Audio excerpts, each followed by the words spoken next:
Hello everybody, Small Town Alien here again with episode 4 of Rough Reviews.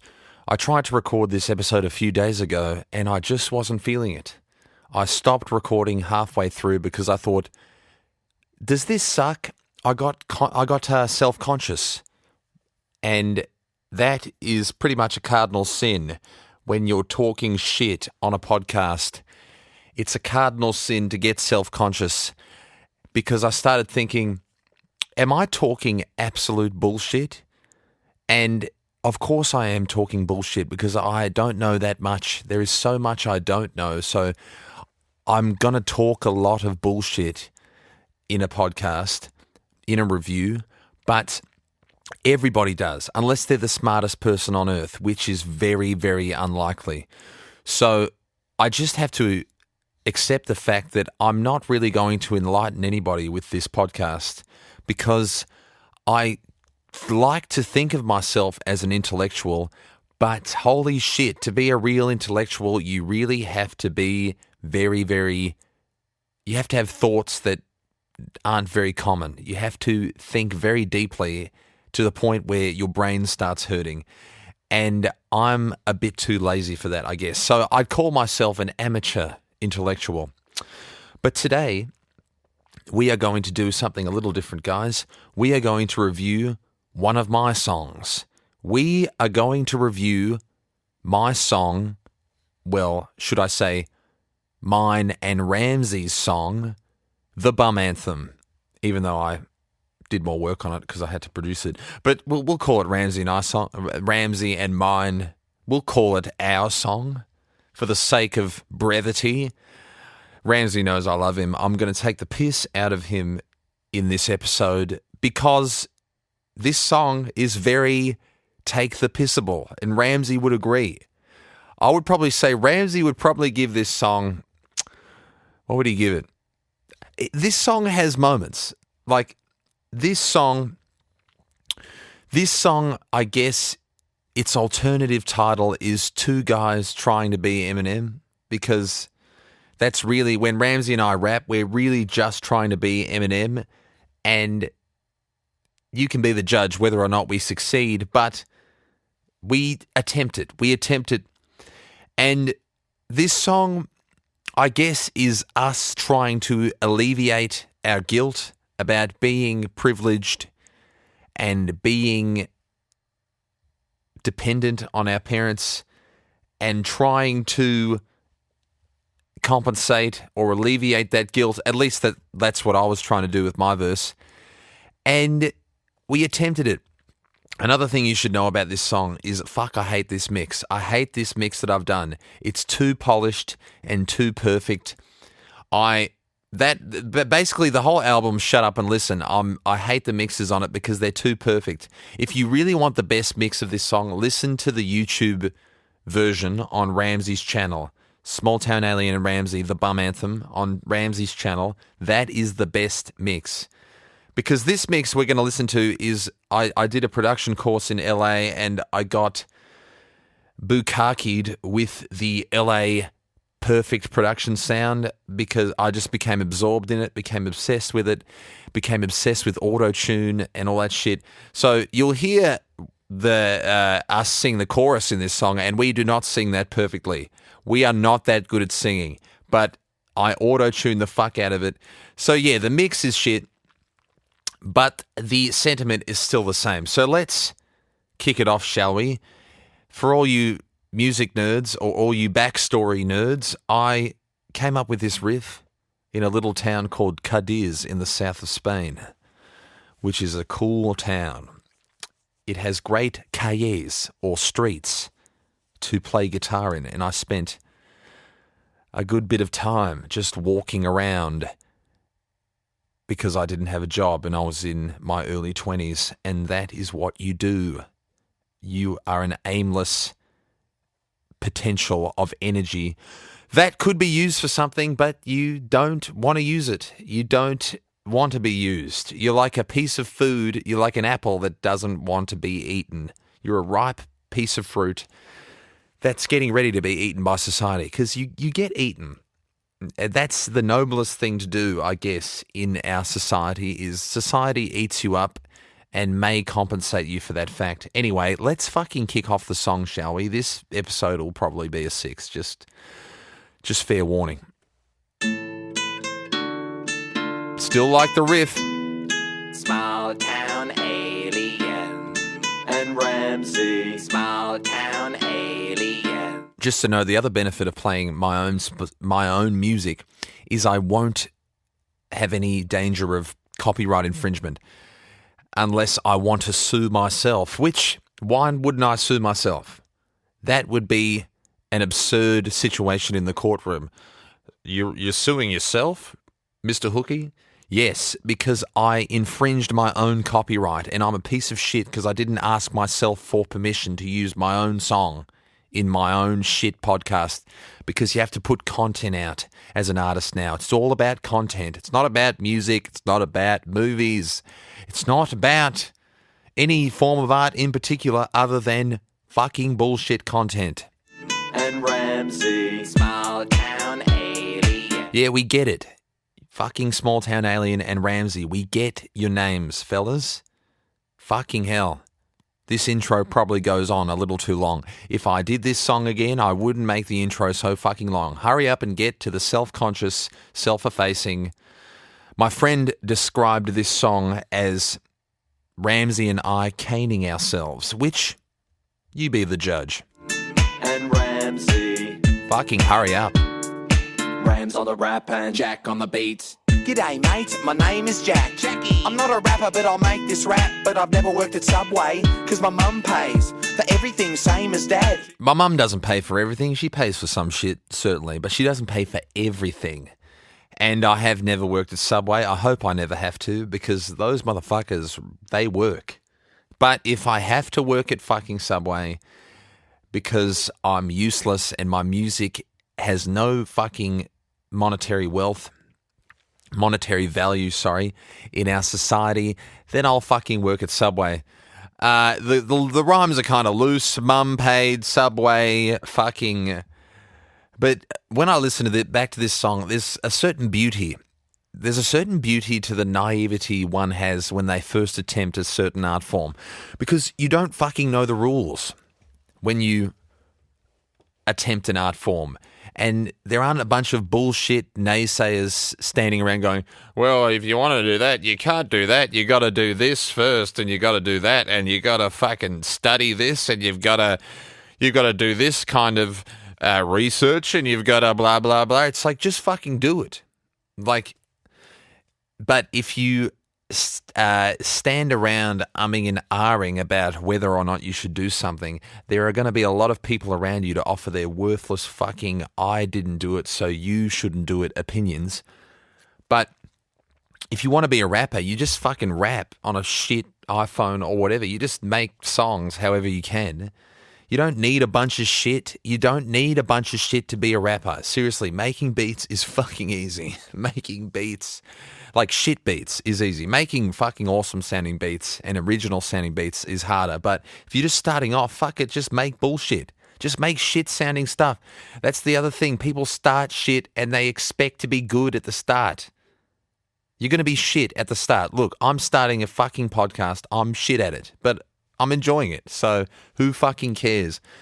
There's a certain naivety to when you first attempt some kind of an art form, and it's beautiful. And, you know, I'm not really a rapper. I don't consider myself a rapper, but I do love rap, pretty much just Eminem. I mean, I like other rap. I love the production of Dr. Dre, but I'm constantly imitating him. But I don't listen to rap a lot.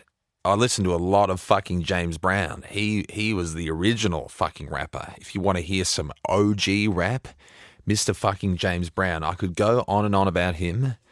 Fucking listen to Mind Power. That is a song. Anyway, James Brown aside, I'm going to start imitating James Brown now. Here! Sex Machine! There was a time! Welcome back to the podcast. Okay. So there's a certain naivety. There's a certain, I don't know what I'm doing, but I'm going to try it energy to this song because I don't really know the ins and outs of how to write, a lot of technical sounding rap. I just write shit that I think sounds cool. I remember writing this verse, walking around the city with my headphones, and just, it comes out of you. You just listen to the beat and it comes out of you. I went to a private school, so you'd think that I'd have the tools to contribute to society. But I went to Scotch College, by the way. Every time I say that, it's funny. You go to a fucking wealthy private school, and the reactions you get from small-minded motherfuckers or judgmental motherfuckers, you go, I went to Scotch, and they go, ugh. It depends on where you are. But, I didn't expect that. I didn't choose where to go to school. Your parents have the money and they fucking send you to a school. And the reactions you get, though, people really think Scotch college kids are fucking wankers.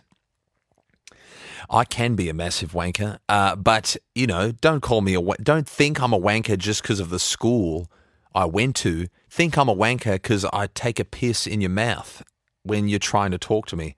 That's wankish behavior. But just going to a school is not a wankish behavior.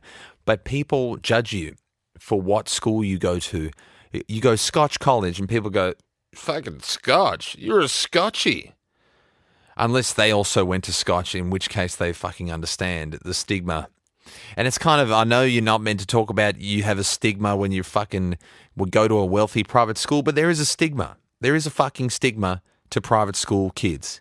People think they're uppity, wanker pieces of shit who don't know the value of a dollar, who don't work hard, who have everything given to them. To a certain extent, that's true. Like, there are a lot of motherfuckers. I've had a lot of shit given to me, sure. But there are also a lot of, bratty, privileged, entitled kids at Scotch. But there were also fucking hardworking kids on a scholarship. And it's the nature of any stereotype. It's a general rule, but it doesn't apply to every single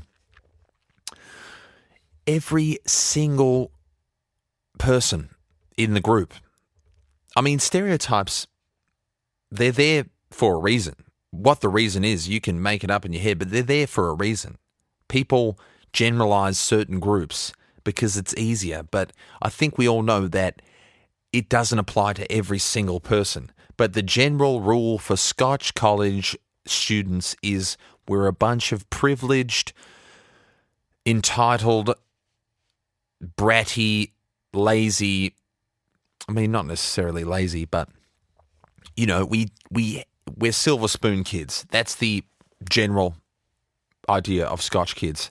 So don't be a wanker. Fuck. I didn't sleep much last night, guys. So, like I said, this is a 6 episode, but fuck it. We're going to have some fun. Let's keep listening to my self-conscious rambling and trying to alleviate my guilt. those motherfuckers, they lied to me. They said, go to school, go to uni, get a job, get a wife, have a kid, and you'll have a happy life. But I've never seen it work, mate. Not once. That's why I've never seen it work, mate. I mean, I guess I was in my 20s criticising the general Western trajectory of a career, or like of a life more generally. Like, you start off, you go to primary school, then you go to secondary school, then you go to university, then you get a job, and then you get a wife. You probably get a wife during university, have kids, buy a house, which a lot of people fucking can't these days because they're expensive as fuck. And then you die or you retire if you're fucking lucky. Especially, I think our generation, my generation, we aren't going to fucking retire. We just don't. We just don't have the fucking money. I don't know anybody who has the money to retire other than my fucking parents. Anybody my age. Actually, they're probably some rich motherfuckers. Anyway, so I criticize that. I mean, it can work. That trajectory can work. No matter what pathway you pick, there's suffering involved, I guess. There's a certain amount of suffering. I've got a lot more suffering to do in this life, as you do. And life is suffering, as those bald toga-wearing motherfuckers, the Buddhists, tell us. So I guess I'm saying I've never seen it work, mate. It has worked. I was talking out of my ass there. It works for some people. Some people are very happy. Well, they better be, because it's the most common fucking trajectory. I mean, maybe not uni. Some people go out and get a job or trade or travel or whatever, but eventually you give yourself some kind of a prison. So maybe I'm criticizing that certain avenue of building a prison for yourself. There are many different types of prisons you can build, but you eventually get imprisoned. No matter what you do, there's really no way to not be imprisoned in life. Well, you're a prisoner from day dot. From the day you're born, you're a prisoner. From the day you're ripped, you're even in your fucking mother's womb, you're a prisoner. You're in a cell. It's nice. It smells good in there, and it's full of warm liquid, and you don't have to worry about shit because you don't know what you're missing out on in that fucking beautiful little place. And you're ripped from the womb. It's the most traumatic thing you ever go through, and your whole life you're trying to get back to that feeling of being in the womb. And heroin addicts, guys, people that indulge in heroin, are probably the closest. They probably get the closest back to the womb that anybody does. So do heroin if you want to go back to the womb. This is going to be a fucking long episode, guys. We're only 49 seconds in, and Ramsay and I were very fucking indulgent that we made a 5-minute song. We thought, fuck it, we're making a 5-minute song. I say no to jobs because I prefer to coast along, smoking bongs, posting songs on the internet and finding insecurities to focus on. I say my little dick there in the ad-lib. I would like to clarify the truth. I don't think I have a little dick. I don't think I have a very massive dick either. My dick is pretty, average. I can fuck with it. I can fuck people with it, but it is not the biggest dick. And I'm kind of glad. I don't want a fucking massive dick. I thought I did when I was, when you're 14. You really want your dick to grow as big as possible because you watch porn and you think it's normal to have gargantuan, dinosauric, is that a word? Dinosauric, Jurassic dicks. You think it's normal to have a Jurassic dick size, but you don't have one. But you're praying for that. But I don't actually have a little dick. That is me thinking it's funny to, say that, because it's funny to talk about how small your dick is. It's not that funny to talk about how big your dick is. It's like no one really cares about your traveling stories unless something shit happens. We love traveling stories where something shit happens, but a traveling story where you go, I went to Jamaica and got my dick sucked by an island woman with tits that were pierced with the bones of dead tribal children. That's a fun story. But I don't care about it. I want to hear the shit story where you lost your luggage and you nearly died from famine and malaria. That's a funnier story. It's like, so I don't want to hear about how big your dick is. I want to hear about your micro penis and how when you try and fuck somebody, you don't achieve anything. She just lies there. It depends on how polite she is, but if she's polite, she'll just lie there and take your fucking tiny dick. So there I'm just, in that ad lib, I'm saying, hey, I don't have a tiny dick, but it's funnier to say that you do. Cause I live in a bubble, and that bubble is crumbling to rubble. So I grow stubble to be more like a man, but inside I'm a little kitten that needs a cuddle. My situation. Basically there I'm saying I'm a massive pussy, and it's true, I'm a massive pussy. Sometimes I could be more of a pussy. Like I could care about animals, and I could not eat meat, and I could be sensitive to every I could be sensitive to everyone's emotions around me, and I could, which, I kind of am, but there are times where I'm not, and I'm kind of glad that I'm not, because I think if you're a massive pussy, life's hard. If you're a really massive, we're all kind of pussies now because we've removed all the threats. So we're all kind of pussies. Some of us are bigger pussies than others, like Harry Styles, but I'm kind of a pussy, sure. Like, things make me cry. And, but I guess I'm saying in that, vulnerability, there's that old thing of vulnerability is somehow strong. If you show you're vulnerable, if you show that you can be hurt, there's some kind of nobility in that. I'm not sure about that. I'm not sure, because if you show your vulnerability, people can exploit it. So I don't see the strength in that. But maybe because everybody can be exploited and everybody can be hurt, if you know the details of their life, admitting that, hey, I'm a pussy and my bubble is crumbling to rubble and I'm scared about it. My bubble is still crumbling, by the way. It hasn't quite crumbled yet, but it's crumbling. You go, hey, my life's shit in these ways. How's your life shit? And from that, we can somehow just get through life together. It's not a fuck. I don't know. I'm going on a fucking retarded tangent, guys. Let's continue with my fucking anxiety rap. Doesn't elicit sympathy because everything was given to me. A note for all you production nerds out there, the snare sound in this song is me smashing a bunch of billiard balls together. Just to make it a little bit unique, I like to pretend that I'm Phil Spector.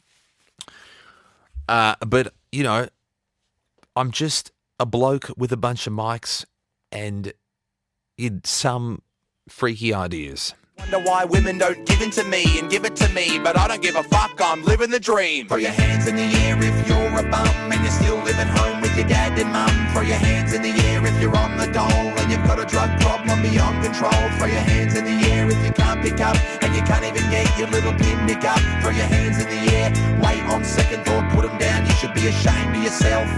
Hear how perfect that sounds? How, the lyrics are, the words are perfectly in tune. There's something lame about that. I'm not showing my full human. I'm not showing my total humanity there. I'm not showing that I'm flawed. I'm trying to be a superhero, which you are trying to be a superhero with music in a sense. You're trying to be larger than life, but I don't think I'm really. It's too perfect. It's the gripe I have with a lot of fucking music these days is that it's just we've reached the ceiling of perfection. We can't get any more perfect than we have achieved with sonic quality. So where the fuck do we go from there? Where do we go? I don't know. Maybe it's the sound of just torture. Maybe that'll be number one. Maybe that'll be a number one hit in 100 years, will be the sound of people getting tortured. Because what else? What else do we have? We can't get any more perfect with production, guys. So we've got through my first chorus, and when Ramsay and I play this live, the chorus does get people. People may not have got the raps, because rap a lot of the time people don't listen. Some people, unless you're a nerd or like you care about words, people listen to the poetry. No, people listen. Some people listen to the lyrics, but a lot of people just listen to the music. So they hear me vaguely say some shit about my little dick and how I'm a piece of shit, but then in the chorus, we really place ourselves below the audience. Even if we're on a stage, we are below you. We are jesters. And we're here to humiliate ourselves for your amusement. And, you can always be more honest in music. I'm always trying to be more honest. But this is kind of like, fuck. I get self-conscious doing these podcasts because there's no mystery. I'm revealing all my fucking secrets, but I think that's the time we're living in, guys. We're living in a not mysterious time, even though so much is mysterious to the average person. There is so much you don't know. If you actually sit and think about it, it's fucking mind-boggling. It's humbling. But so it's just the time we're living in is you fucking shine a light on every crevice of your creative process. So I don't know how many more of these episodes I'll do, guys, because I like to try everything once, but I'm not that fucking keen on this revealing all the mystery of how I do shit. But I'll do it for you this one time because fuck it, I've got nothing better to do. Hi guys, I'm a white guy that never had to work a single day or night guy. This is Ramsay self-effacing himself. I don't need to say himself there. That was redundant. He is self-effacing in this. He is... Ramsay, his trajectory of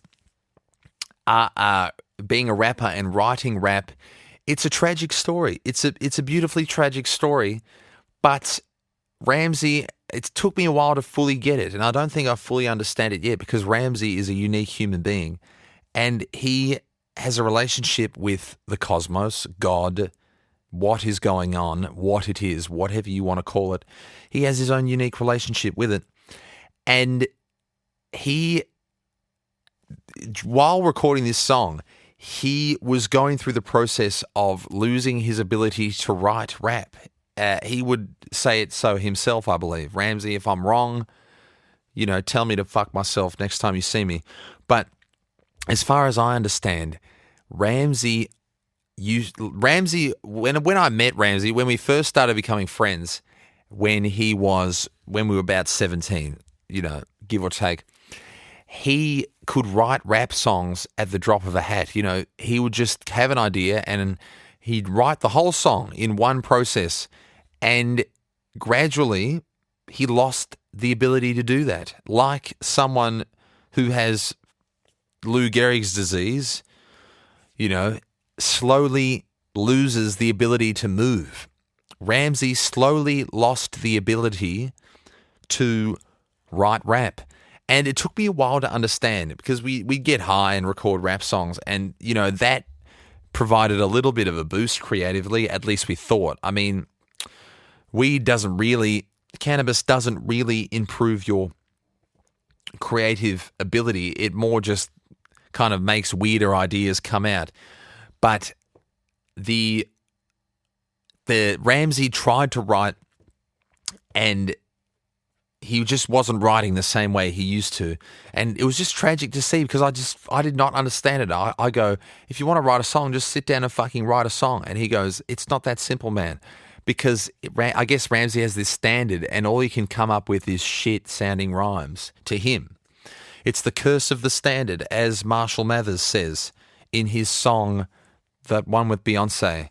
I walk on water, but I ain't no Jesus. Walk on water. If you have a standard, you can't just put out any old bullshit like most fucking YouTubers do. They'll put out any old bullshit, or like I'm doing now. I'm just putting out any old fucking bullshit. And, 99% of the brutal fact of as an artist, I think 99% of all the art you make will be forgotten. Probably. That's being conservative because how many fucking pieces of music did Mozart write? A lot, probably. And how many do you know? Fuck. What's that famous Mozart one? I can't even think of a Mozart one off the top of my head. Maybe did he do that one? Did he do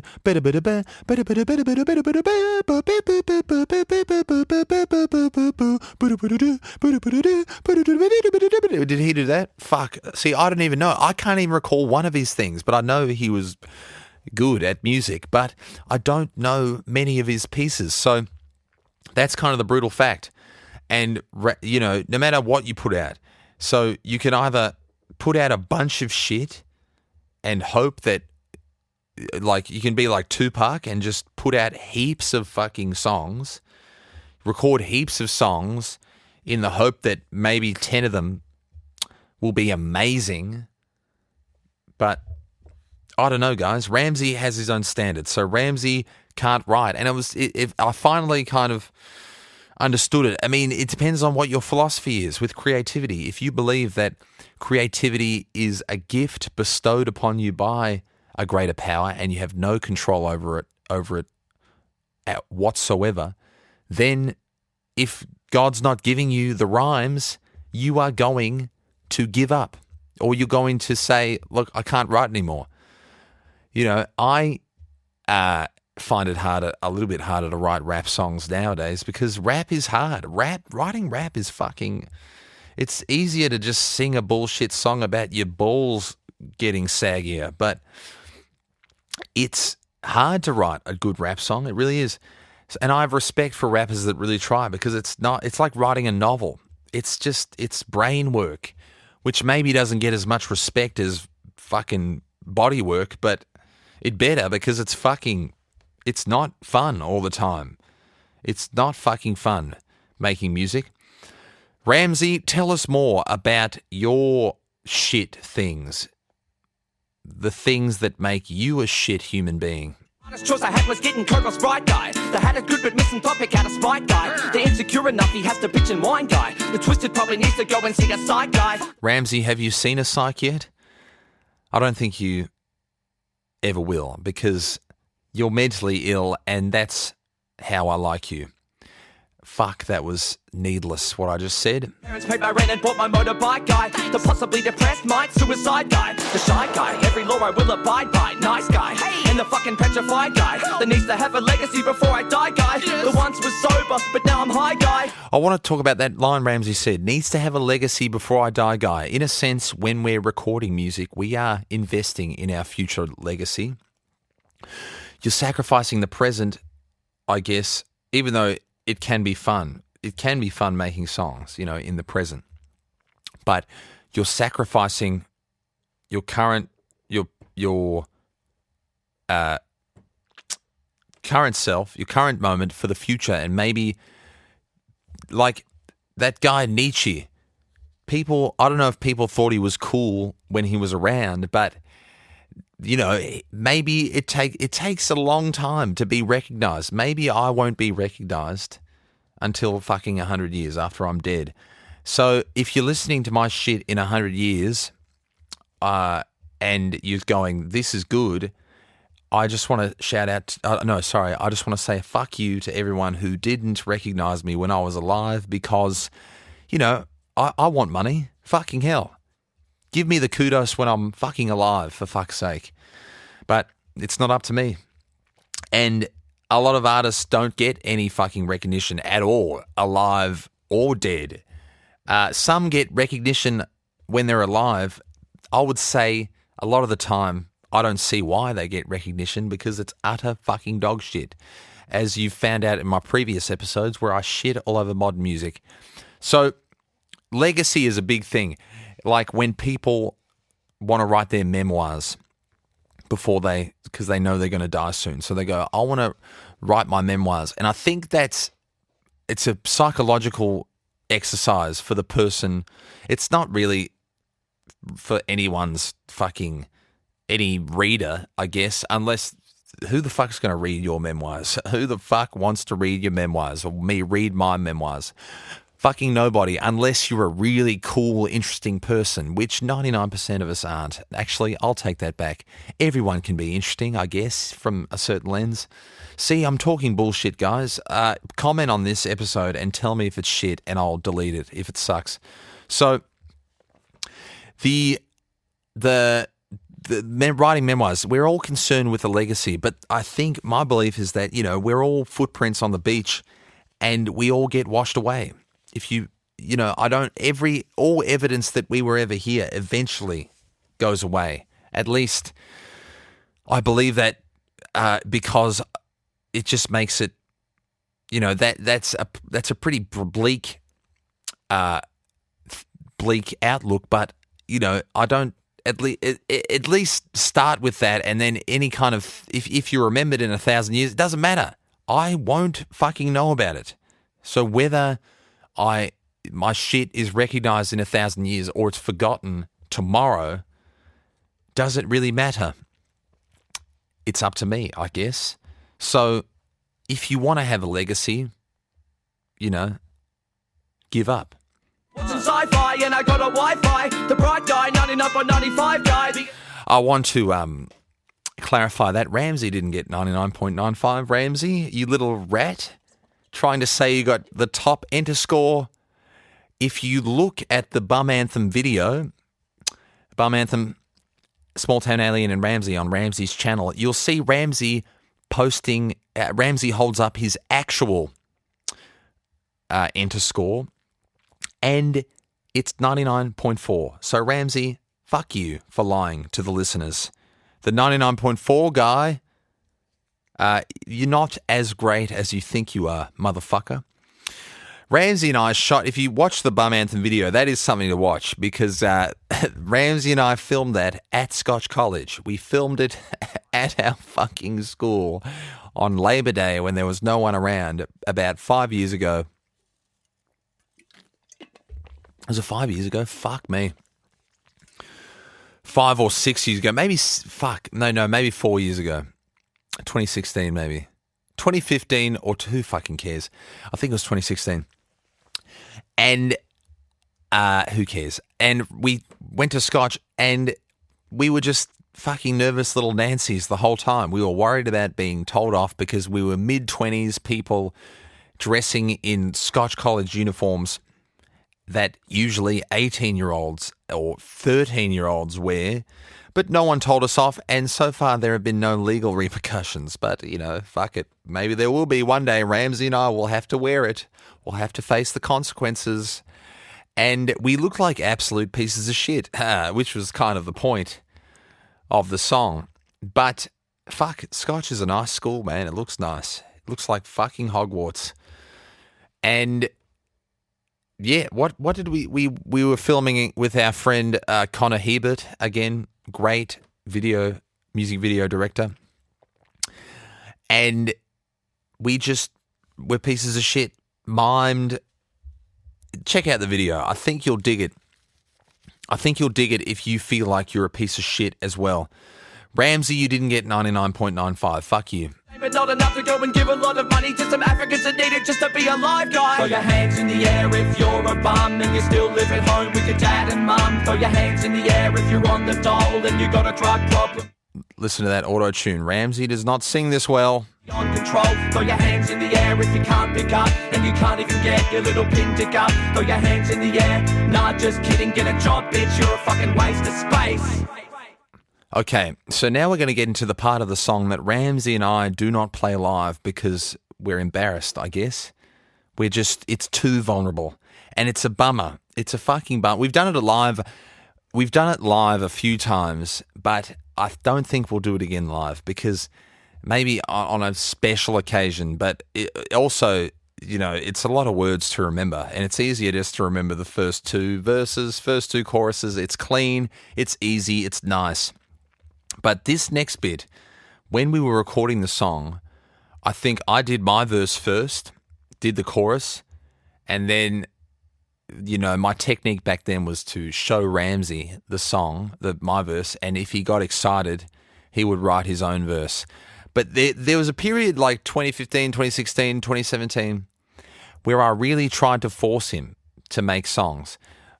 We recorded a whole album called The Best I Can Do For Now, and I forced him through that. I don't know why. I was kind of demented myself. Why would I force someone who doesn't want to make rap songs or who can't make rap songs?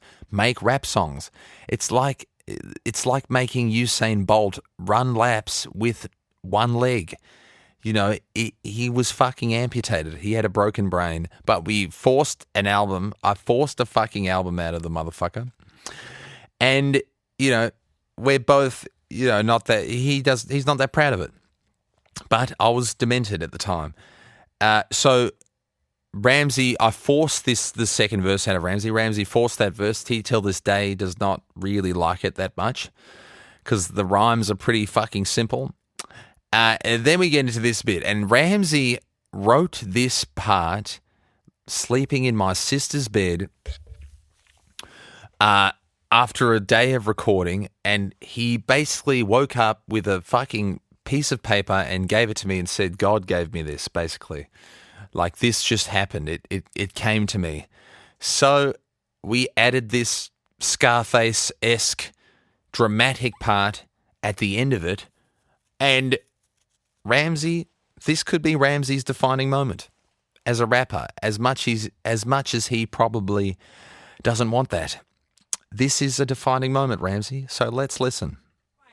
Throw your hands in the air if you've grown to understand why mum and dad have worked their asses off and blown 100 grand so they could make a sacrifice to send the only son they have to private school and uni, paying for his post and undergrad. Throw your hands in the air if you swear to God that you would spend your whole entire life to pay your mum and daddy back, but you know that you could never quite repay them even if you wrote 1,000 tribute songs or even won a Grammy plaque. See, Ramsay's speaking about something deep there. He's talking about the relationship between parents and their children, which is a defining relationship for everybody, I would imagine. Whether your parents were good or whether they were dog shit, it defines who you are, how your parents raised you and the relationship you guys had growing up.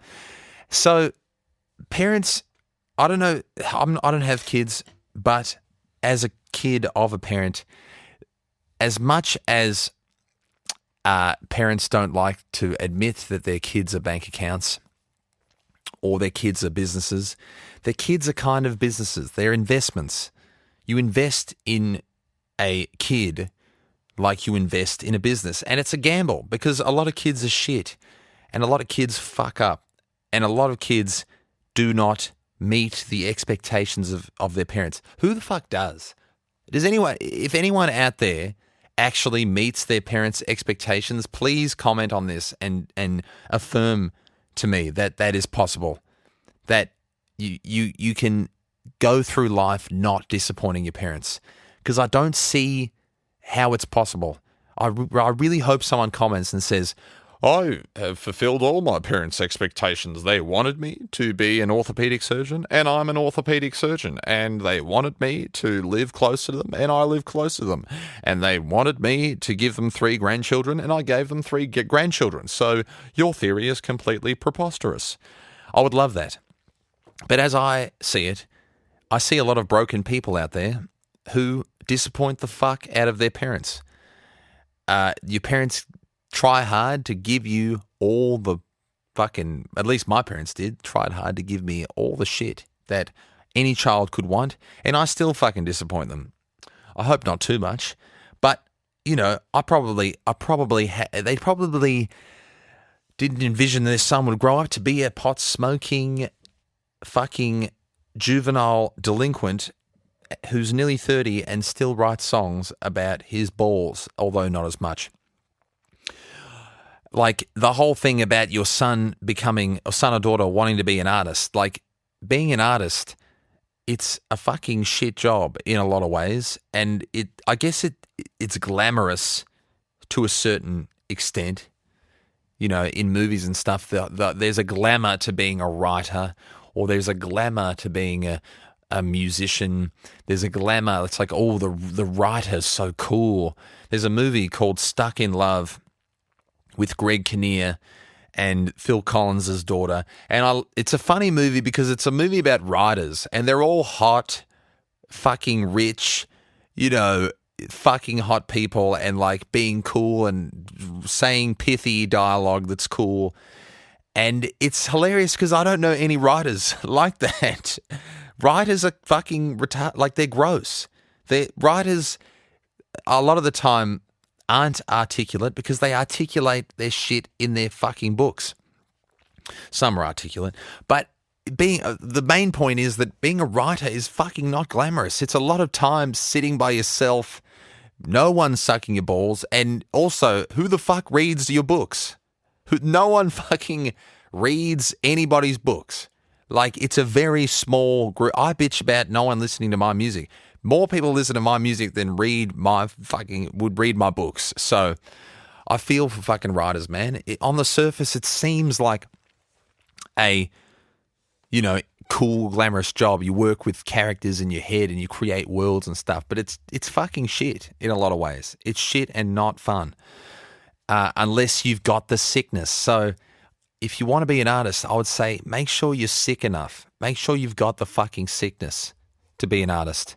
I often think with my own children, if I have kids and they want to be fucking artists, I don't know. I think I'll be one of those parents that goes, nah, be stable. That'd be funny if I was a real no, don't be an artist, even though I'm one.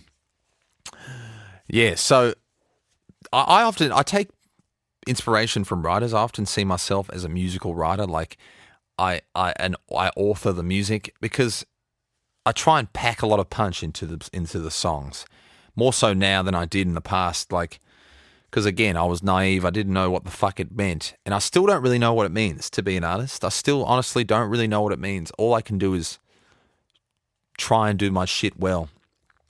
I try and do my shit well, but a lot of the time it doesn't work. Like, I'm working on a song now that, I've written 2 verses to it and I don't really hear I don't think it's cool. I don't think it needs to be, I don't think it enlightens you. So I don't know what I'll do.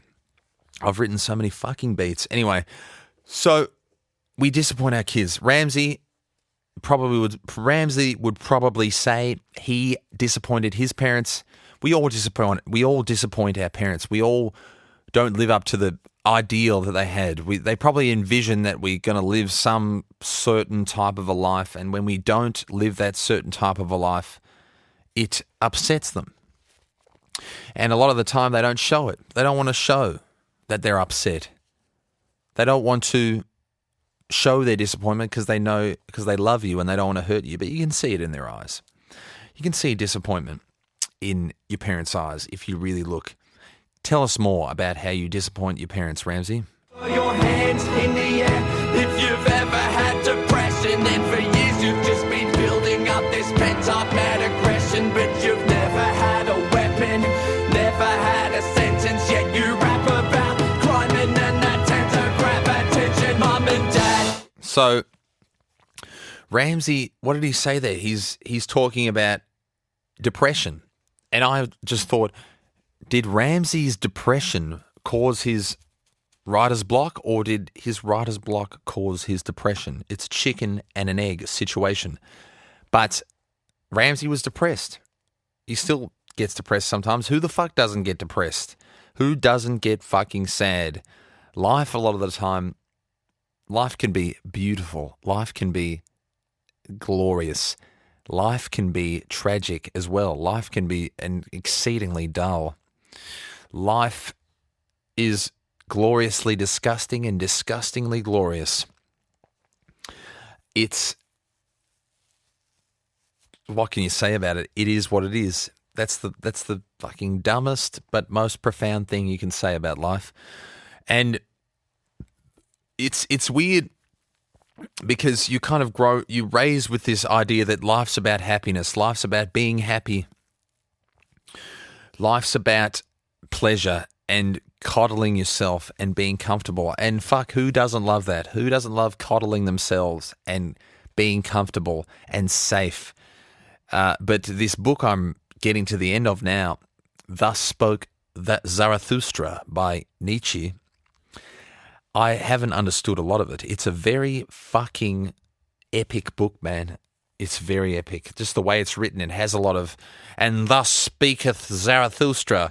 He wenteth to the top of the mountain, and he satteth on a rock, and he ateth a swine, and then he danceth. Like, it's almost Shakespearean, but it's got a German taste to it. It's epic. And how you know it's epic is it inspired that dude Richard Strauss to write the fucking 2001 Space Odyssey song. Bum,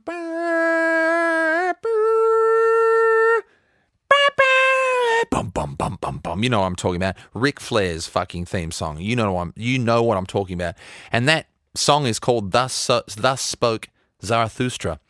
And I think if you could mathematically quantify the goodness of that song and the artistic goodness of that song and the artistic goodness of the whole novel, they would probably be equal. Like, the novel is so epic and long that I think that song does it perfect justice, but it does it in a way more condensed time. It does it in like a minute 40, whatever that fucking song is. It's not long, but it encapsulates the epic nature of this novel, which is, I read the audiobook, I listened to the audiobook, and that was 10 hours long. So 10 hours condensed into a minute 40 seconds or whatever. And I think Richard Strauss did a good job. It's a fucking epic song and an epic novel. And I still don't understand it. But I think part of it is Nietzsche's saying, life isn't just about fucking happiness. As much as I love happiness. I love happiness. But the idea of the Superman, that man can be surpassed, that's something worth discussing. Are we at the end of our evolution, friends? Have we reached the peak of mankind, of what we can do as a species, what we can achieve? I don't think so. I personally do not think so. Give us more, Ramsay.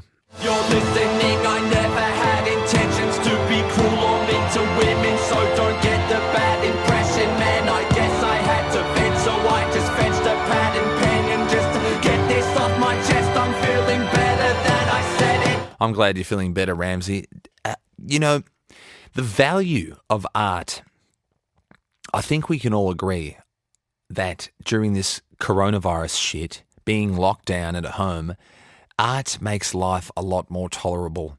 And we take it for granted how important fucking art is, because it's hard to make money as an artist, because there is a lot of it, because a lot of people have the artistic creative sickness to make art.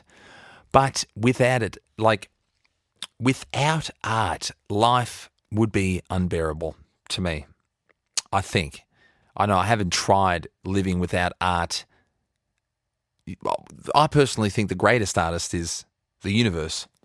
But, and artists are constantly trying to capture the transcendence of a single moment on this planet. But, we do the best we can do. I don't think we have surpassed the moment in terms of artistic quality, but we attempted. And movies, music, podcasts, fucking even TikTok, social media, you could argue, I wouldn't say that's an art, but people would argue for it as an art form. But as far as we know, as far as I can tell, life would be, I don't think life is inherently beautiful, even though it has beautiful moments. I don't think life is inherently a glorious thing. It can be glorious, but art definitely makes life more livable for humans. Most people, imagine living without music. If you're a music lover, you fucking wouldn't do it. Life would be dog shit without music. And I forget how powerful music is because I do it all the time and I play it all the time. But it is a privilege to be able to play music. Today I played guitar for my yoga group and I just played the same shit, same 2 chords for the whole time with a few variations here and there. But, it was a privilege to be able to use my skills to enrich people's lives, even in a small way like that. It's fun, and I'm not fucking bragging like, look how cool I am. I'm not any cooler than anybody else. It's more that just it's just me going, fuck, music does make life tolerable for people. And whether that's giving it meaning, that's a whole other thing. But it just makes life tolerable. I'll say the same shit over and over again. So the government recently doubled the cost of arts degrees or something, and because I guess the government's decided there are too many artists or there are too many people doing artistic things, and I don't know, maybe art is accessible. Anybody can theoretically do it, but not everybody has the sickness of creativity, and it's not necessarily a good thing.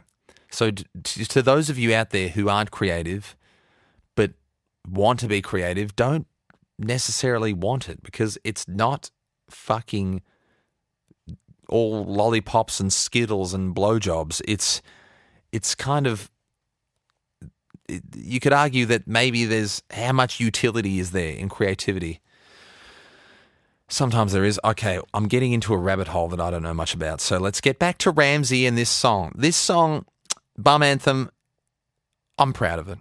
You know, I'm not ashamed that it's out there. It's not perfect, but it is an attempt, guys. It's an attempt to add to the overall, the what's the word? The collective artistic output of humanity. It's desperate and pathetic, and yes, I can accept it.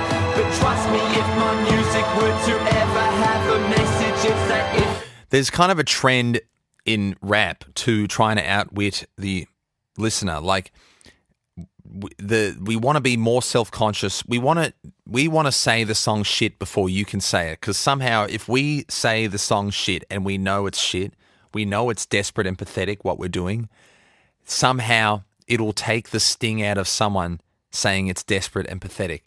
But I think if someone still leaves a mean comment saying it's desperate and pathetic, even though you acknowledged it, that would still hurt. Like, it's an attempt to take the sting out of criticism, but I don't think it actually takes the sting out of criticism, because no matter how well you know your own song, there are blind spots and there are things that the outside listener can say about it that you haven't even thought of. So I think if they critique well, they'll always have the upper hand, because you have blind spots. Takes a certain man to dream about a life that he was too afraid to get. It takes a better man to get it. You're all the same. Man, okay, Ramsay's... I want to go back to this a little bit, because this is possibly the most profound moment of the song. So Ramsay's saying, basically, it takes a certain man to dream about a life, and it takes a certain man to achieve his dreams. I personally have had dreams. If by dreams, I think dreams are the wrong fucking word. Maybe fantasies is the ideal word. You have a fantasy. Dreams I associate with sleep, and like, you don't have control over that shit. When people say follow your dreams, I'm like, if I followed my dreams, I'd end up in fucking jail, because the shit I dream about is illegal. So following your fantasies maybe is the right thing, like a fantasy, or just following, like, it basically follow your dreams is like pick a job that you don't hate too much. That's basically what people mean when they say follow your dreams. But Ramsay's saying certain people have skills and abilities, and certain people actually turn those skills and abilities into money, I guess, is what he's saying. So he's asking, are you a person that has ambitions or things you want to do in your life but don't have the balls to do, or are you a person that has the balls to at least try it? I mean, you know how life works out. It's like you envision something you want, and when you actually get it, it doesn't look like anything. It never looks like how you envision it in your head, because life would be fucking boring if you could envision something perfectly and then it happens. It never happens like that, because the vision you have, the image you have in your head is very low resolution. It's not a very, very detailed image, a very detailed idea in the sense of it's not as detailed as the actual reality. Like the moment we're in is very detailed and a lot of shit is going on. But you're envisioning your vision, your idea, the image you have in your head of something you want to do and you want to chase after, it never actually turns out the way you envisioned it. At least it never has for me. So, but the idea, the chasing of it at least will get you to some kind of a fucking close. It'll get you something that close kind of resembles what you had in your head. But if you never try, you'll never get anything. Shit will just happen to you.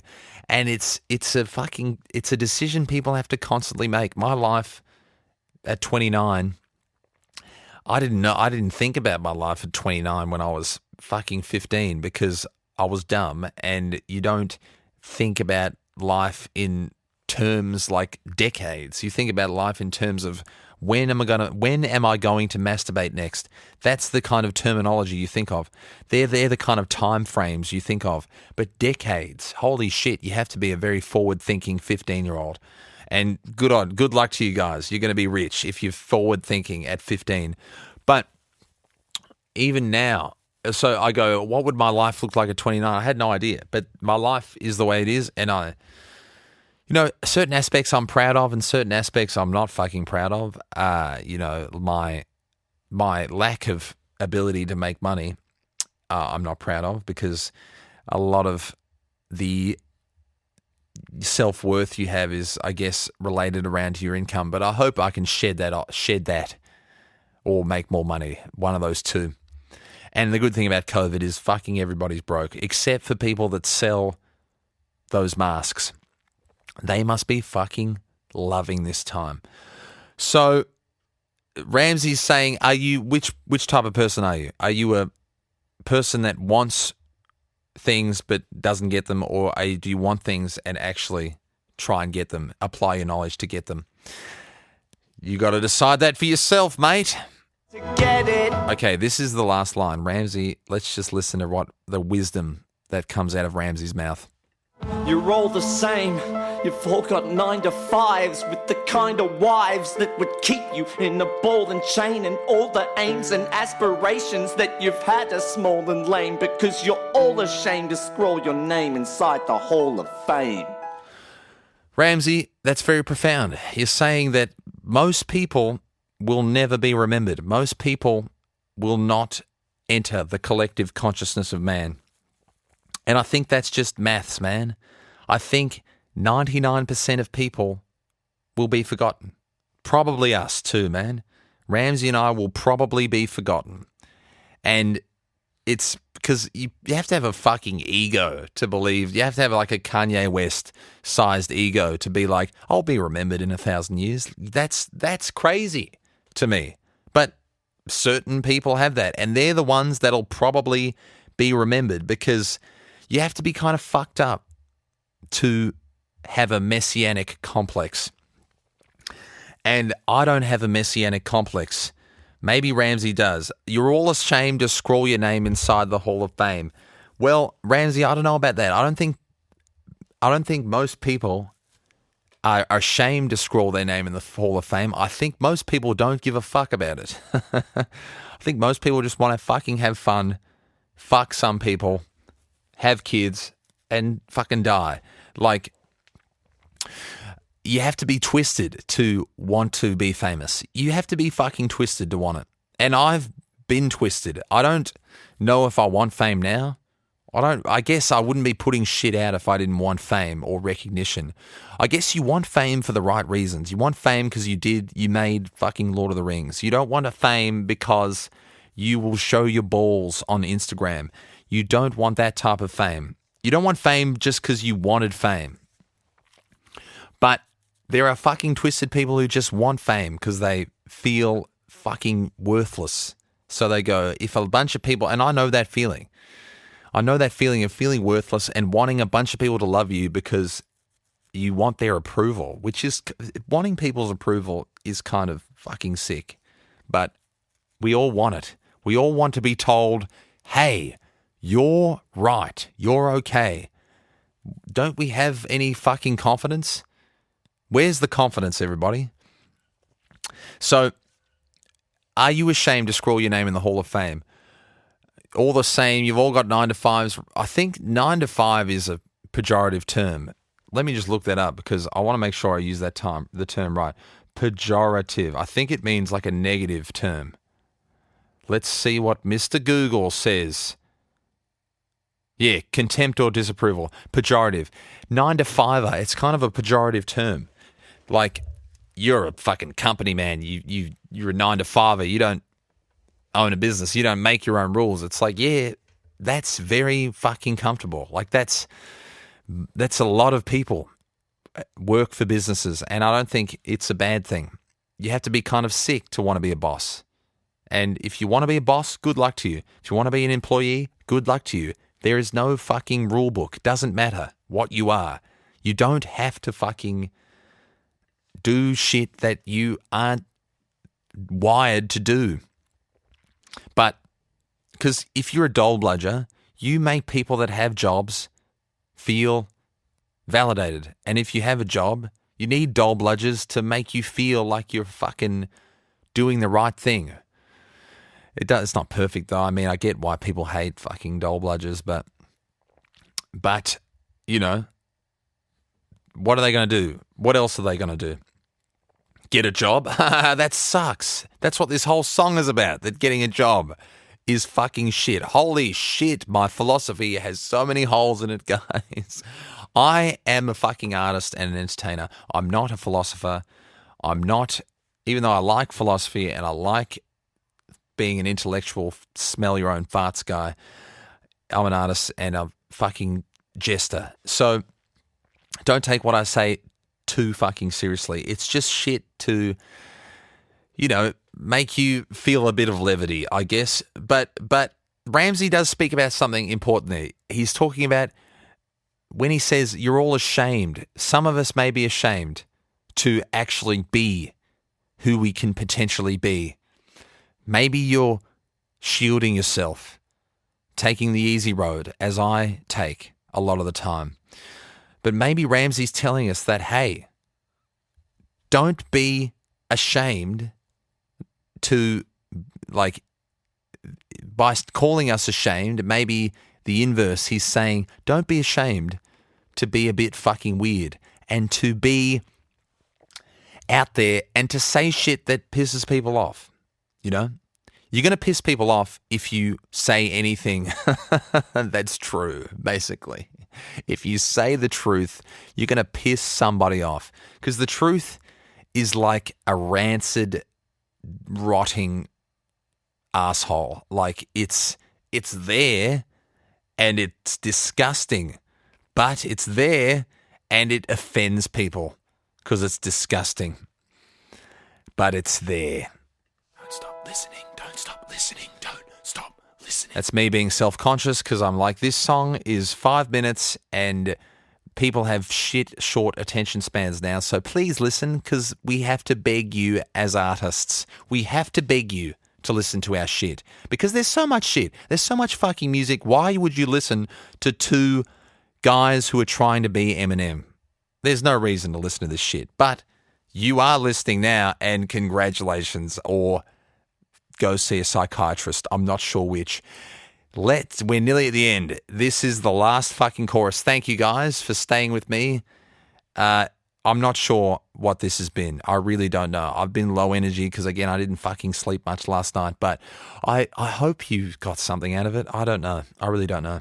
Throw your hands in the air if you're a bum and you still live at home with your dad and mum. Throw your hands in the air if you're on the dole and you got a drug problem beyond control. Throw your hands in the air if you can't pick up and you can't even get your little pin to go. Throw your hands in the air so everyone around you can identify the faggot that is standing in the crowd.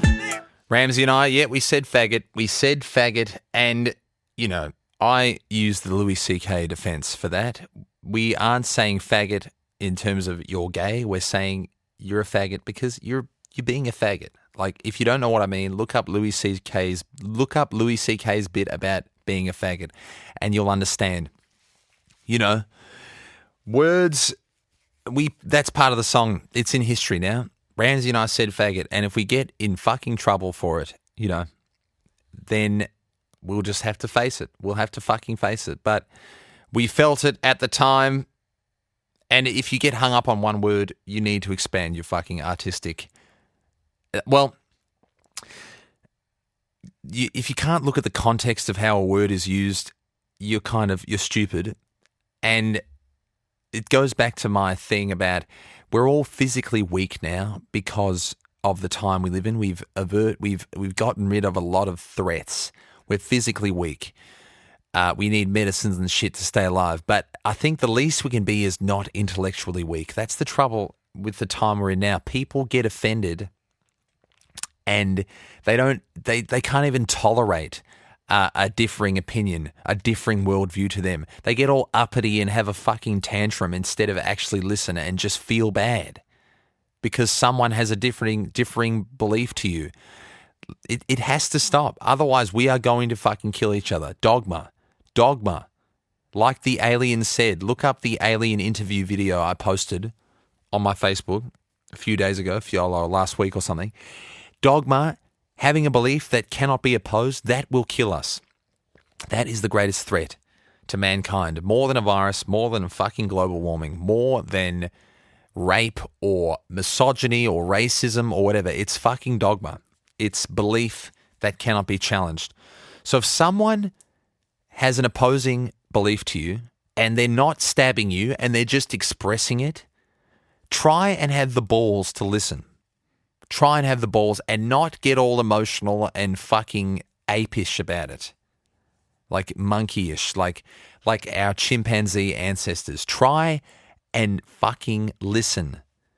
And if you feel bad, you feel bad. And if you disagree, you disagree. But, we just at least listening to opposing views it's better than just stabbing each other, to me. So what the fuck? Where did I go from? What the fuck was the impetus for that tangent? I guess it's just, fuck it, you can listen back to why I brought that up. Oh, he said it again. And then it's a fade out on that riff. That's pretty much it, guys. That was my half-assed analysis of my own song. So now I have complete carte blanche to take the piss out of any fucking song I want because I've taken the piss out of my own music. And there are flaws. There are fucking definite flaws in my shit. So thank you for listening. And what more can I say? Don't be dogmatic. Try and listen to opposing views. Basically, don't be an intellectual pussy. Thank you. This is Small Town Alien signing off. Signing off. Signing off. Signing off. Signing off. Signing off. Signing off. Signing off.